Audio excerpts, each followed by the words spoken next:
Hey, Dave Melinda here, Positive Polarity Podcast. Hope things are going awesome for you.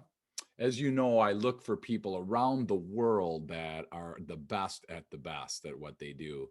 And I also noticed that I've been finding people in the warmer weather. So that really is helpful for me. So I'm in frigid Wisconsin today, and Karen Nutter is in Florida. How are you today?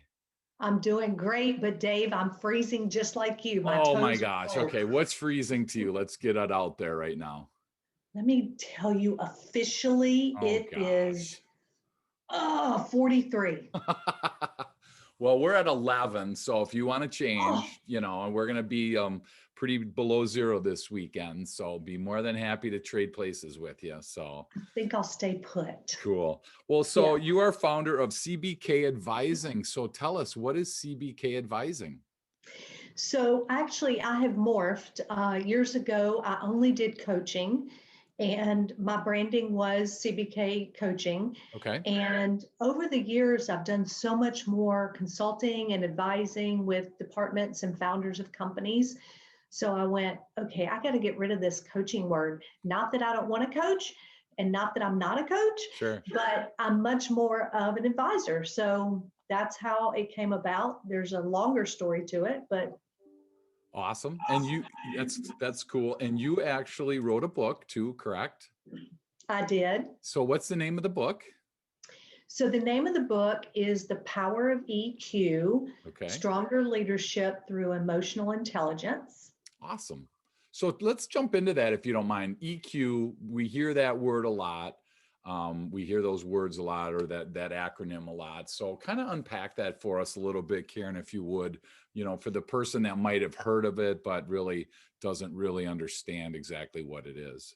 Sure, Dave. So EQ, also known as emotional intelligence, and then other folks write it as EI. Okay. Either way, it's really the ability to sense and understand your own emotions. And then separately, how do those emotions affect other people? Okay. And so I'm thinking, like, a lot of people that I work with, they're like, I'm fine. I don't need Whoops. that, right? I mean, I my next book I'm working on is actually business blind spots. And so, the biggest blind spot that people have is thinking that they don't have one and you do. So, EQ kind of fits into that, I think, where your emotional intelligence might not be where you think it is. So I'm assuming that when you broach that subject with people, that's kind of, is that one of their first reactions, that I'm fine, I don't need that, let's move on? Or what do you tend to see when you talk about that with people? A lot of times people go, "Yeah, I'm good. I'm pretty smart. By the way, I got a PhD." Yeah. I'm like, "Yeah, yeah, it kind of isn't about that. It's a Sure. little bit different than that." Wow, that's cool. So EQ and EI tend to be the same thing. Whether the emotional quotient kind of, it actually measures your intelligence of the emotional intelligence, correct? Correct. Okay. So and I think, if I remember correctly, you can actually improve your emotional intelligence as you progress in life, if you practice at it, if you work at it. So is that what your research has found? Yes, so let's pretend, Dave, that we have two people, Okay. and we'll pretend that one of them has a PhD, since I've already referenced that, Sure. and then the other guy has a high school education or just a 2-year degree. Okay. That there's a chance that the guy with the 2-year degree might be more emotionally intelligent. I'm not saying he is, Sure. but if they're both up for a promotion, the one who's more emotionally intelligent will be the one who probably gets the promotion, not so much the letters behind his name. So when I talk to people about this, they say, I just don't understand what you mean. I understand myself. And so I say to them, okay, let's look at a chart of emotions. Tell me how you feel. And they go, fine. And so when we look at the chart of emotions, fine is not on there, or good is not on there. Okay. or all right is not on there. Sure. Okay. And so a lot of times, and I was guilty for a long time, which is why I'm so passionate about this. A lot of folks don't understand emotions. And it's a difficult thing to understand if you don't. Sure. You don't know what you don't know. Sure, absolutely. So help us a little bit with that. So let's start with the chart of emotions. So what is that for people that haven't seen it, don't know what it is? What exactly is that? Okay, so there's a high, medium, and low. Okay. So let's pretend that we're talking about happy, because Okay. to be honest, I like to be happy. I like Sure. to express happiness. You and I are kind of on the same page. We're both usually the glass is major full. And so in the high category of happy is elated, Okay. ecstatic. In the middle is glad, content. And then on the low end of happy is serene. So, where do you want to be? Ideally, you want to be in the middle, because when you're too high for too long, it's not good. And when you're too low for too long, it's not good. I hate to use the word good, but Sure. ideal. You really want to stay in the middle of your emotions, whether it's anger, fear, happiness, any of those. You want to stay kind of in the middle. So the people that really struggle with um deciding, I mean, some people don't feel like they have the ability to decide that, so, and I think that's where the low emotional intelligence comes in, where you react in one way, shape, or form. So are there some tips, or are there some things that if the middle's the goal, and we find ourselves at the high end consistently, or consistently at the low end, are there some tips that you have for us to kind of either move up our emotions, or, I don't want to say tame them down, but just for the sake of the actual chart, are there some tips that you have for us, Karen? There is. The easiest thing to do is first, I'll give you the emotion sheet. Okay. Secondly, they set a timer on their phone for 4 times a day. Okay. And it's the same 4 times every day. They keep their emotion sheet at their desk. So let's pretend the first time is 9 a.m. At 9 a.m., their beeper goes off and they go, okay, let me look and see, where am I at the top? And then am I high, middle, or low? And they jot it down. Then their timer goes off. It will say 12:15. They do the same thing. Then it goes off at 4 o'clock. They do the same thing. And then maybe 8 or 9 o'clock at night. When you track this for a week or 2 or 3, you can kind of sometimes see a pattern or not. Okay. And regardless, they can then go, oh, I do have emotions. I had a client once who had no idea when I would say, what are you feeling? She would say, good, fine, all right, okay. And she could never understand her emotions. And it was Okay. really kind of sad. Very smart, ran a very successful company. And we did that activity for months and months and months. And finally, one day she goes, by the way, Karen, today I'm feeling, and she was talking this way. And I said, do you hear the difference in the way you're talking today versus 6 months ago? Sure. And she goes, no, what do you mean? And I said, 6 months ago, you didn't know what aggravated was. She says, oh my gosh, you're right. Oh no, I feel now. She was so excited. Sure. She had no idea. Wow. Well, and I love that, how practical that is. I mean, so for anyone listening, think about it. I mean, we always try and find simple things. We're not trying to make things complicated. So, if you can set a timer for 4 times in a day, and it's kind of a check-in, right? It's just checking in to see how you're feeling at that particular time. Are you then tracking it? You're writing it down? Are you what do you, when I have identified something, Karen, what then do I do with that? You just write the word down. You write down the category, the word, and then the level. Is it high, medium, or low?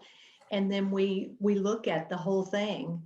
And after a certain period of time, and we say, interesting, and sometimes people don't recognize it, but their emotions can be tied to hungry, angry, lonely, and tired, Okay. meaning if they're hungry or if something just happened. And so they also learn their triggers. So a hate email just came in from Tom and I'm angry, and they can learn what their triggers are. It actually years ago taught me what my triggers are. So are you going to tell the world what your triggers are, or is that for Oh my another gosh, time? I'm happy to. Oh, Dave, I thought you'd never ask. So, interestingly enough, very few things trigger me. Okay. But one thing that triggers me is when we got on the call today, Dave, if you had said, Karen, here's what you need to do today. When I ask you this question, you need to, I'm going crazy. Sure. Because Okay. how do you know what I need to do? Right. Most of us don't know what anyone needs to do, much less ourselves. Right. And so when someone tells me what I need to do and it's not a suggestion, I spiral. So I got an email the other day, Dave, and I have to share this with you because Yeah. this just shows you how far I've come.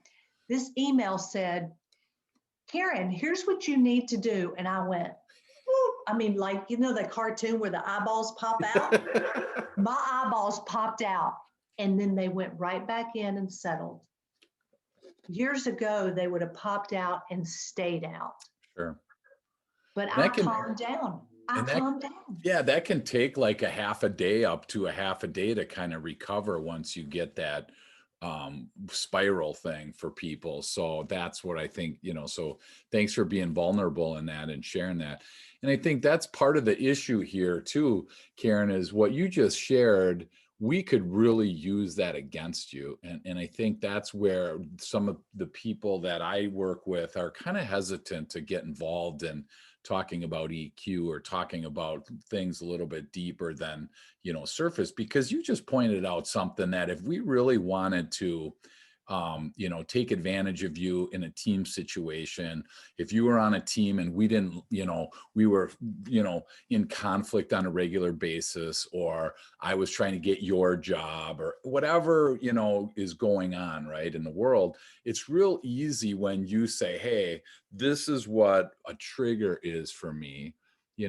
If I want to use it against you, I could. And so I think that's, what I see. And I'm curious about your opinion. I see a lot of people hesitant to jump in because they don't have trust that this is a safe place to be able to share that trigger. So are you seeing that as well? Or what's your experience been in that? Oh yeah, and actually, I shared it in a place recently where I didn't have trust, Okay. and I knew it was like, ooh, do I really want to do this? And I went, go for it. So I went for it, and I'm just waiting on that one negative Nelly to come at me and say, Karen, here's what you need to do, and I'm going to say, okay, please tell me. I'm already ready. Yeah. I'm ready. Now, years ago, Dave, I would have been spiraling, Sure. Yep. but isn't it so nice? And I know where the trigger came from Right. originally. Yep. Well, and that's, so, and kind of the converse piece of that, I think, Karen, is that we then tend to blame, if we follow that through, if somebody does, know our trigger, or maybe they don't, it's maybe there's somebody on the team that doesn't know your trigger, but they somehow find that button to push. It's really easy to blame other people. It's really easy to blame them, not take the responsibility. I mean, we have we have zipper merges on the freeway where you're supposed to go every other car, and for the most part, people are pretty darn good about it, right? But I tell you what, there's always somebody in this thing that feels that they need that extra 20 feet where it's actually your turn, but there for the life of them, they're not letting you in, right? Yep. And then, I think it's that lack of self-awareness. Maybe they are fully aware and they're like pound sand. I don't care. This is my spot. Get out of here. Right. But I Yeah. also think there are people that aren't aware. So do you, in your EQ work, do you run into kind of both camps where some people are aware that they're like that and other people it's a blind spot? Do you kind of see both Yeah, it's a groups? blind spot. Yeah, some people are very aware, and then other people, it's a blind spot. And then what happens is their awareness turns into a poor self-regulation. So, they get fired up and then they shoot off that email. And then maybe if they have any awareness at all, they're going, come back, email. I didn't mean to hit send. Right. Please come back, as if they just caught a fish. Sure. And guess what? Emails don't work like that. It's not a rod and reel. So, Yep. yeah, that's where the regulation comes in, and where their monitoring of their own emotions is so important. So what inspired you to write your book about EQ? What was Gosh. kind of what happened? Was there something specific in your life, or did you see a need, or was it just like, hey, I'm doing this and I don't care, what the outcome is? What kind of inspired you to write your book? I was wondering when you would ask that kind of question. So I'm going to share with you guys. It's now in the air. It's called The Passion Project. It's on YouTube, and it's a story about my life. It's a Okay. 5-minute video. And what happened was, Dave, I grew up in extreme poverty. I was raised by a single mom. We lived in an apartment complex that no little girl should live in, if you know what I mean. Mm-hmm. And I was always asking neighbors for food. So that was the way I grew up. Mm. I was 7 years old one day when my mom asked me what I wanted to do when I grew up. And I said, oh, I know what I want to do. I want to help people get better jobs. I want to help them learn that even if they don't have an education, they can still do better. They don't have to have a car that breaks down. I didn't really know what I was saying. I knew what I wanted to do, but I didn't know what I was saying. And she said, you can't do that because people won't be able to afford to pay you. Well, she was speaking from her own experience. Of course, Sure. that's the way we all speak. And so I was devastated. And she said, you'll have to go into sales. That's the only way women make money. So my first career was in sales and marketing. I was very good at it, but I hated every single minute of it. I didn't even know I hated it. But at 10 years, I was number 2 in the country. Number 2, not number 1, which killed me, number 2. And I was running myself ragged, trying to be number 1. And I became so ill that I was bedridden for almost 3 years. Oh my gosh. So during that time, Dave, I said, God, if you get me well, I will go do what I'm supposed to do, which is not this, but helping other people. So lo and behold, he got me well. He kept up his end of the bargain and the doctors. And so I decided it's time for me to do what I'm supposed to do. So I kept up my end of the bargain. Here I am, living the dream, doing what I'm supposed to do. And during that time, I knew I needed to write a book. So I started writing a book, and I sent my marketing director off to a convention where she was going to learn how to promote me, my book, everything. She comes back December 2014. We have a meeting. It's the 22nd of December. And she says, well, I have good news and I have bad news. I said, okay. She says, what do you want first? I said, whatever you want to give me. She said, the good news is I know how to promote your book. I know how to promote you. We got this. I said, great. What could possibly be the bad news? She said, you can't write the book that you've been writing. What does that mean? She said, you have to write a book on emotional intelligence, which is more about everything you talk about and everything you preach. And I went, oh, shucks. Now, that's not really what I said, but that's what I'm telling you I said. And I called her a few words of, how dare you? Just kidding. And so I said, but I've told everybody the book will be out May 15th, 2015. Okay. She said, it still can be. Get to writing. Wow. I went, holy moly. So I took that book, which was called Finding Contentment in a Chaotic World. I put it aside Okay. and I started writing the EQ book, and I made it to May 15th. Wow.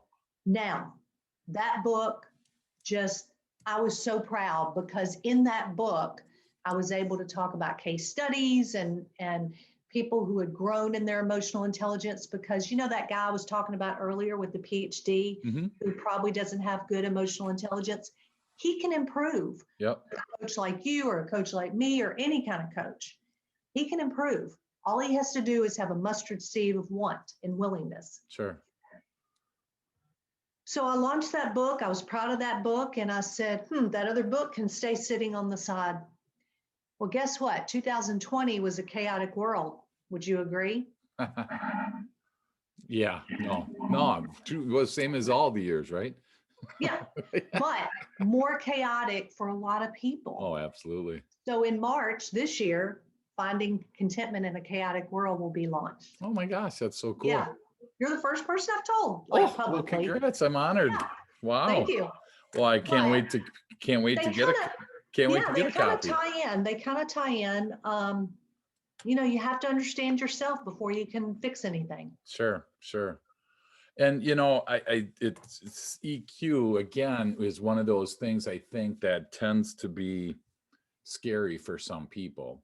And so, I encourage people to jump out of your comfort zone. So if you're listening and you're intrigued by this, but there's something holding you back, just jump in. I mean, the water is fine. I would strongly encourage you to do that. And I think that you've said something that I want to touch on, which is can be really powerful for people. And you said, doing what you're supposed to do, and I love talking about the transition. You were in corporate America. You were going down a certain path, whether it was right, wrong, good or bad. It was a path that you had chose.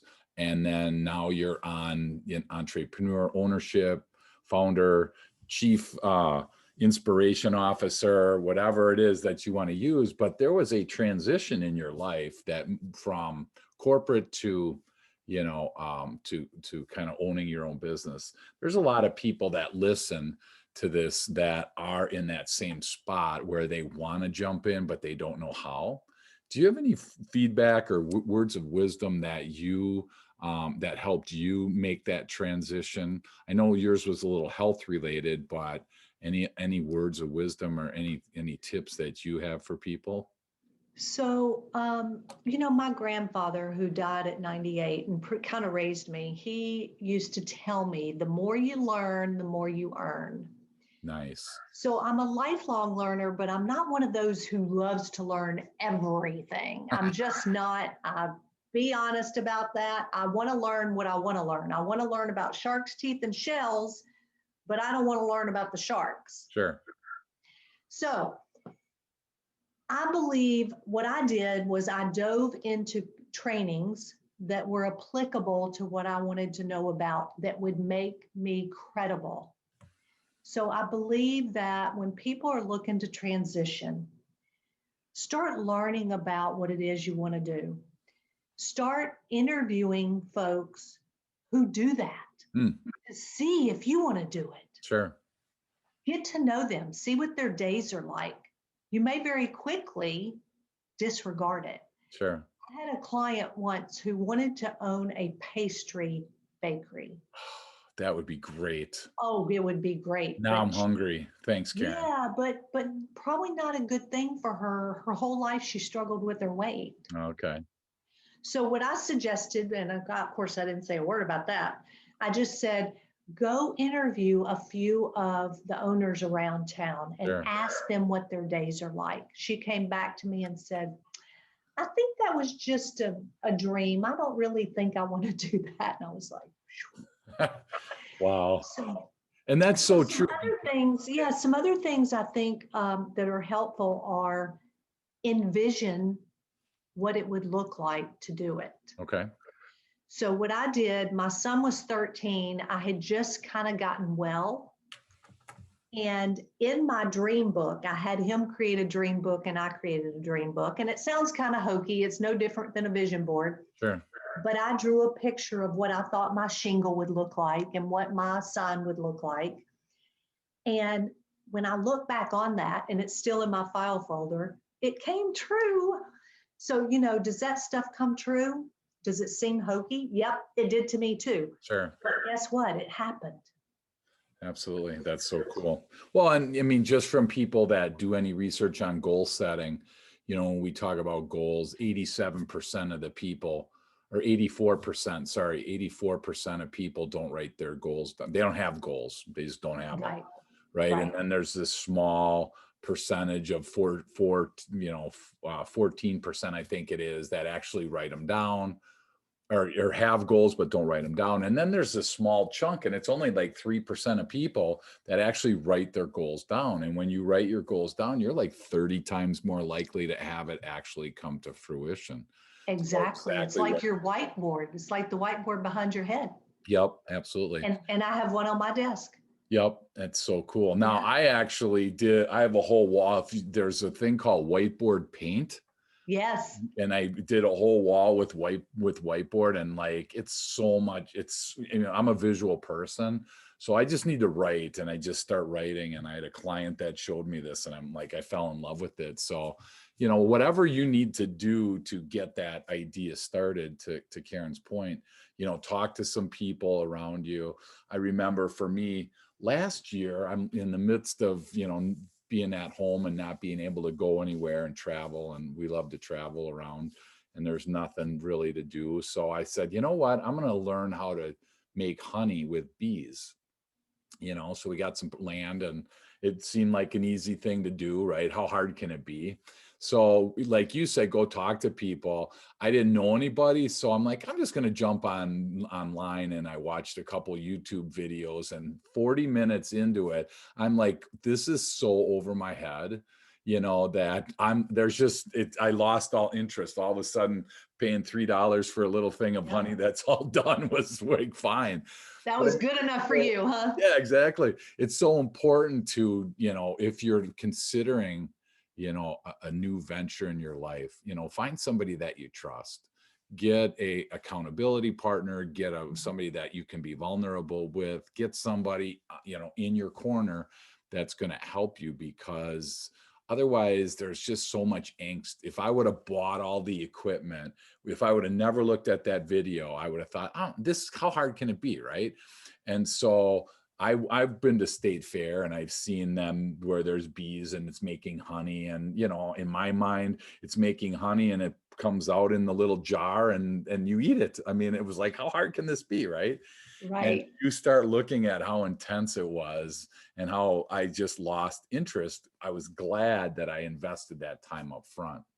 So to Karen's point, if you're in that spot of wanting potentially to own your own business, start a side hustle, whatever it is, talk to people, find somebody that's doing that. And, I think that'll be a huge step in the right direction. So thanks for sharing that. I want to transition. Now I feel bad. I was going to transition into sales, but you said you hated it. So should we not talk about it? No, let's talk about it.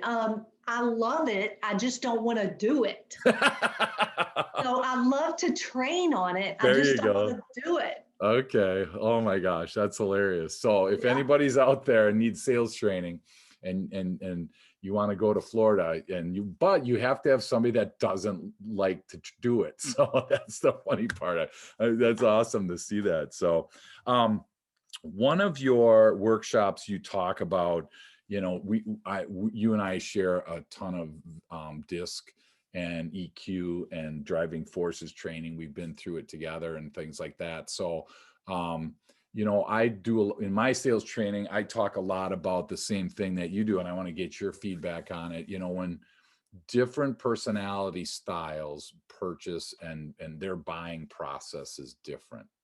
So I'm just curious, when you train people, kind of walk us through that if you could, because we're consumers also. So we as consumers, we buy a certain way.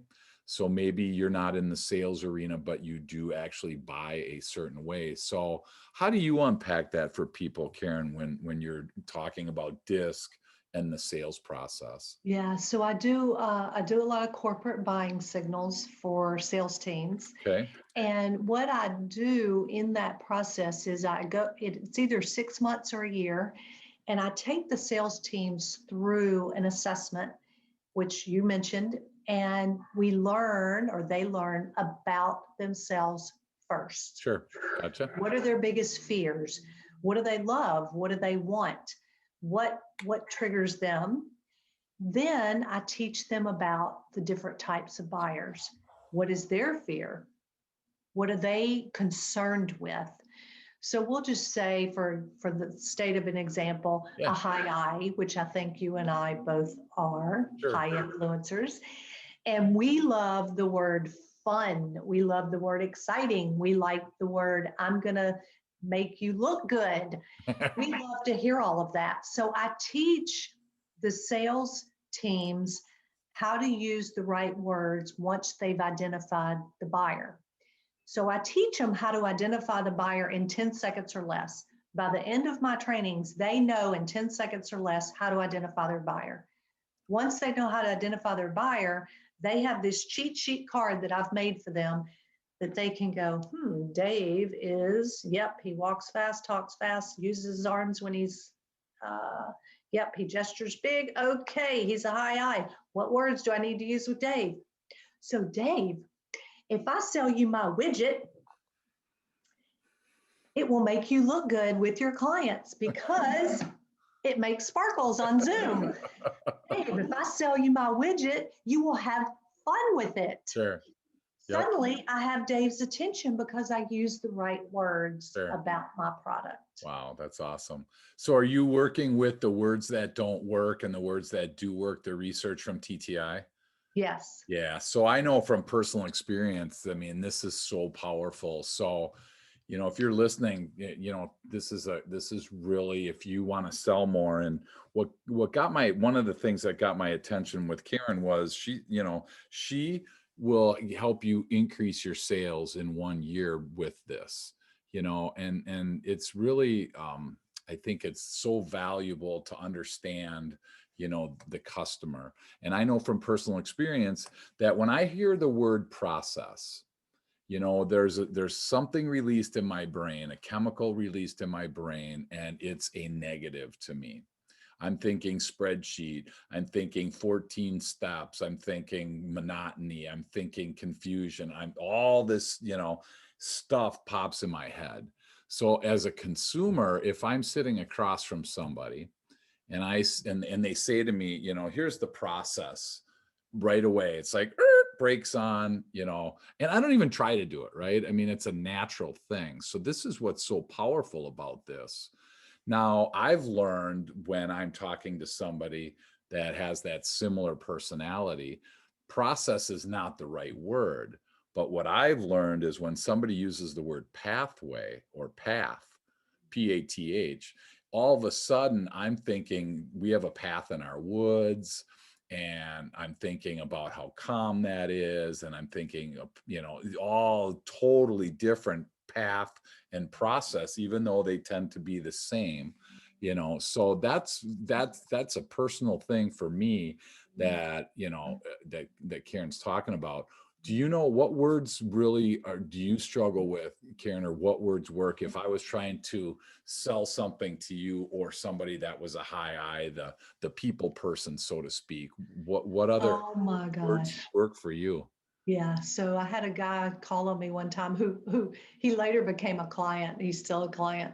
He's in one of my mastermind groups, but he said to me, I wanted long-term health insurance. And he said, well, I'm going to leave this brochure with you and you take a look at it. And my eyes just glazed over because I thought, you mean I have to do something after our appointment?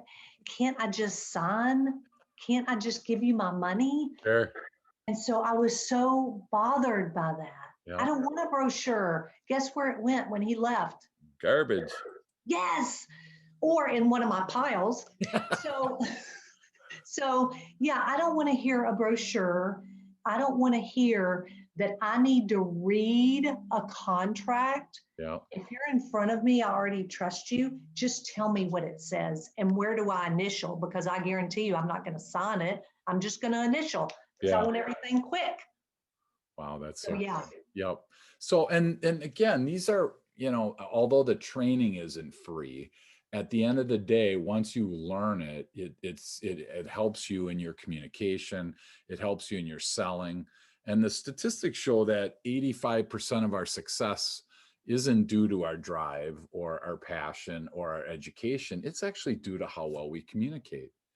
And I know that a lot of people have a really solid message, but they struggle to actually communicate that message effectively. And I think that's the power of DISC. That's the power of EQ, is we're able to better understand ourselves, like Karen said.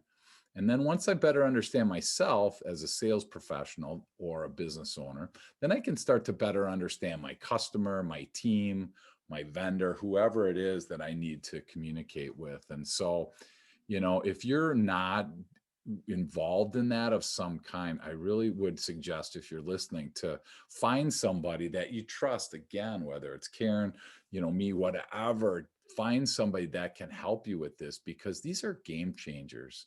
And Mhm. we need every little advantage we can get right now, I think, in the marketplace. And so that's why I want to circle back, and maybe you aren't comfortable with this, but I'm going to put you on the spot. The corporate buying signals, are there, I think that probably perked up some ears when you said that. So is there some way that you can help us with that, or give us an example of what that looks like? So when you say corporate, what do you mean? Well, you talked about corporate, you teach on how to see you help people understand buying signals. Yeah. So when I do it for teams who don't sell, Okay. I do it as communication among the team. Okay. When I do it for sales professionals, I do it so that they can identify, because of course a team in a corporation, they're going to know the disc profile of each other because I Gotcha. give them something to put on their desk. Sure. But when the sales reps are calling on people, or even if it's on Zoom, they say, but how can I tell on Zoom? I teach them how to understand their buyer so that within 10 seconds, they know who their buyer is and they can just identify what process or path to Sure. take them on. Yep. Sure. And I had a woman, and I offer these for corporations, but I also offer them a couple times a year just for anybody. Okay. And I had a woman take that one. And this was about a year ago. We were still on Zoom. And she texted me the next day. It was a Friday morning. I'll never forget. It was 8:30 in the morning. And she said, OMG. It was in a text. I just closed my biggest deal ever. She sold exercise equipment. It was $4,800 and my commission was blank. And the buyer was a high D. And I knew that that appointment needed to be 5 minutes or less. I didn't tell her 5 minutes or less, but Right. Yep. that's the way she said it. And she said it was the quickest sale she had ever Nice. accomplished. Yep. Well, and that makes so much sense. And I as a high D person, I'm results oriented. I want to get this thing done.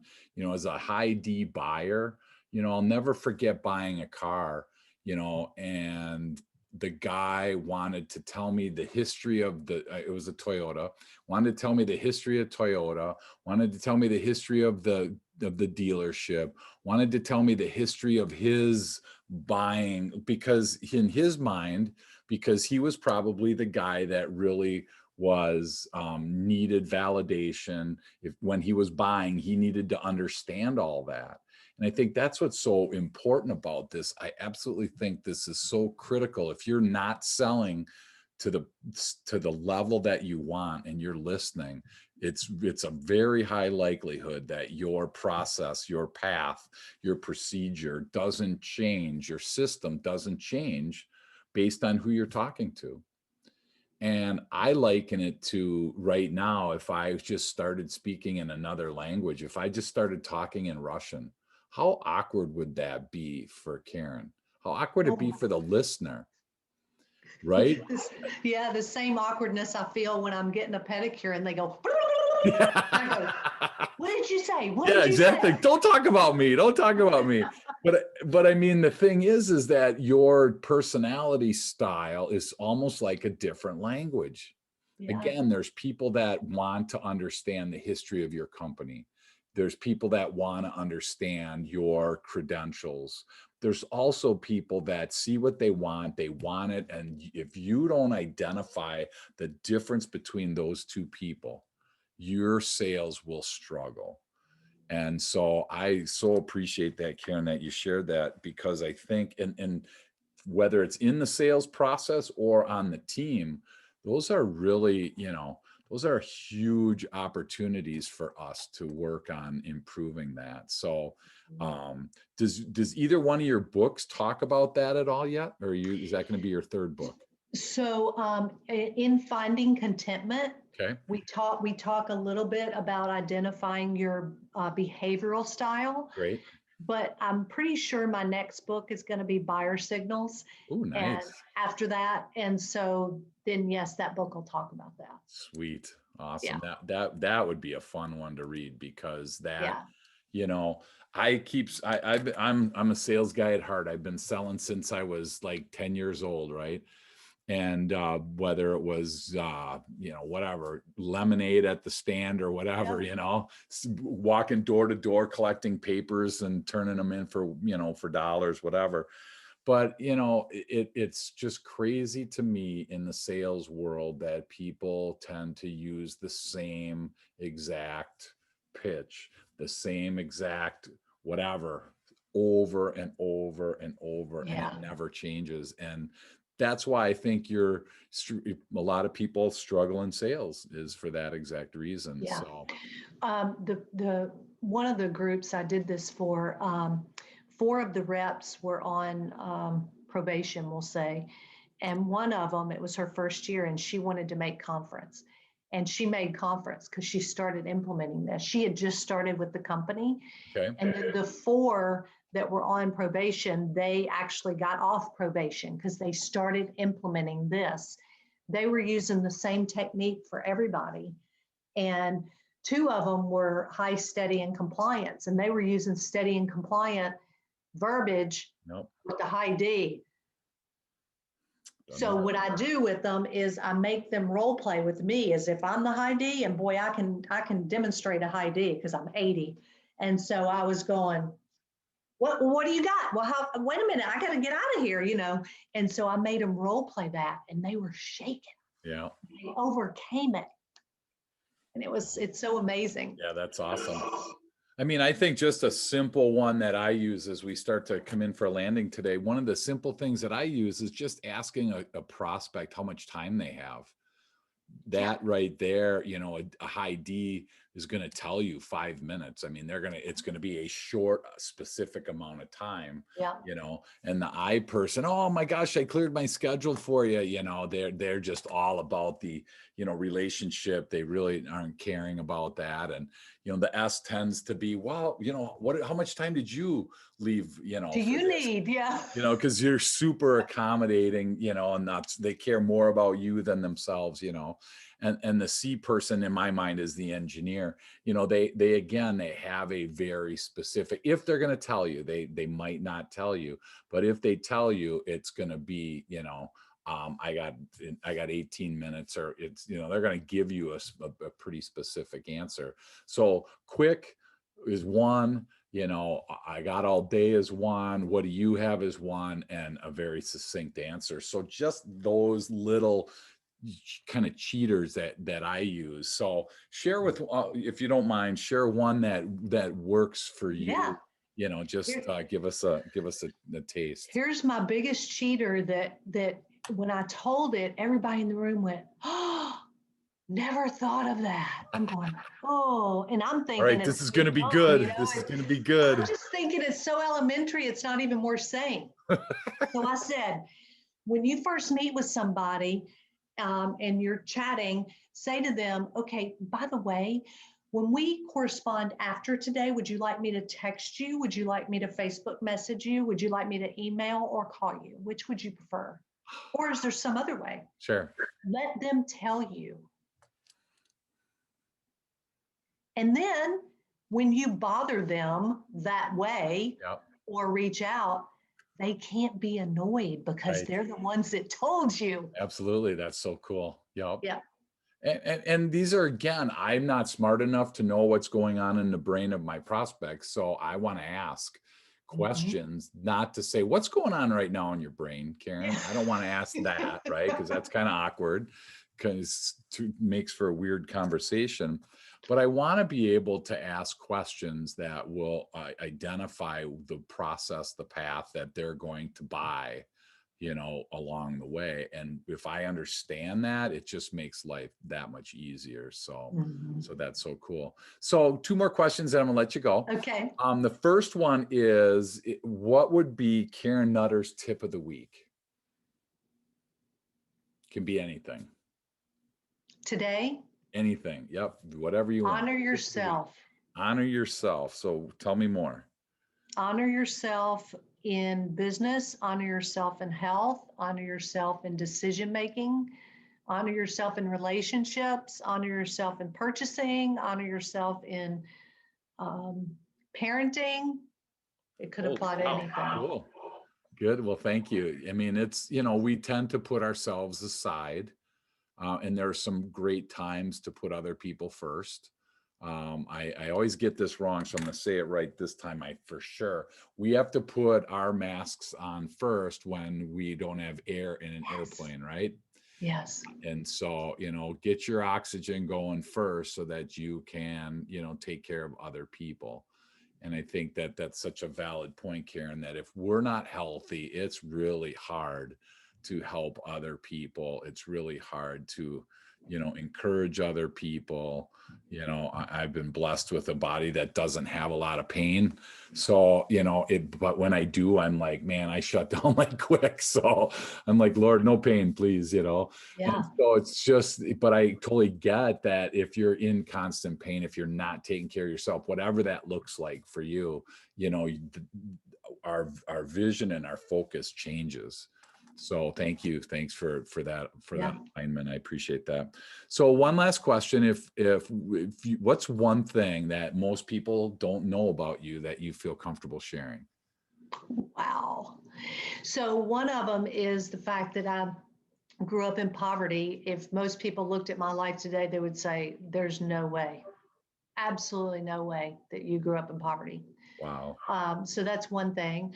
Another thing would be I was a tomboy growing up. Did you have Major brothers tomboy. hanging around? Huh? Did you have brothers? No, I had no one, just me and my mom, but I was just a tomboy. I kind of wanted to be a boy, But my friends today, they go, you're such a girly girl. I can't believe you're a tomboy. I'm like, I like to dig in the dirt. Are you kidding? There you But go. I'm still kind of a tomboy, I like to fish, Sure. so Wow. yeah. So if we go fishing, can you take the fish off for me and put the worm on? Because I'm the exact opposite. I'm not interested in either one of those things. I can do that if it's a worm, a shrimp, if it's a cricket, because they wiggle so much, I have a hard time. If it's another fish, I can do it. There you go. Wow. But I have a hard time with the crickets. And what's some other bait? Let's see. Crab, I can do that. Okay. Yeah. Wow. Well, I'm hearing that if you want to be in Florida and you want a fishing excursion, get a hold of Karen, because it sounds like that would be awesome. Do some disc leadership training on the boat. Have her do, this could be a great trip. Yeah. So there you go. Except I'm doing everything Zoom right now. So. Oh, okay. Nothing in person. All right. No, Nothing. it's hard to Zoom fish, so we haven't figured that out yet. So awesome. Well, Karen, this has been so much fun. For people that are listening that want to learn more about you, they want to learn more about CBK advising. Maybe they have a question for you. What's the best way for people to reach out and get in contact with you? You mean, what's my preferred method of communication? Exactly. Email Karen@cbkadvising.com or text message once I get to know you. That's my preference. Wow, there you go. So there's only a select few. I don't even have her cell phone number. So there's only a select few. So don't feel bad. Start with an email, and it's Karen, Karen, and we'll put all that information in the show notes. So that chart of emotions, is that on your website by chance? I'm happy to email that to you. Okay, yeah, if you could, let's get that in the show notes. That'd be fantastic. So Sure, wow, this was absolutely. so much fun. I took a bunch of notes. I have to see the passion project. I got that for as soon as we're done here. I'm going to jump on that and invest time to see that. I'm excited to see that. So thank you so much for your vulnerability. Thank you for sharing this time with me and the listeners. And hopefully, again, if you're listening, I'm hoping that you took something away, and just something, and think of one thing that you can change about yourself, do better, work on. You're awesome the way you are. We provide this for you to be able to take yourself to even more awesomeness. So thanks for hanging out with us, Karen. And I'm once you get off of Zoom, I'm excited for this fishing trip, because I think this will be a lot of fun. Your deck or your dock will be fixed, so That's we'll right. we'll be all set and ready to That's go. right. So Yeah. It'll be good to see you. I haven't seen you since conference. I So, know exactly. So thank you yeah, so much for hanging out, and then look of forward to course. seeing you soon. Okay. Sounds good. Thank you. Thanks.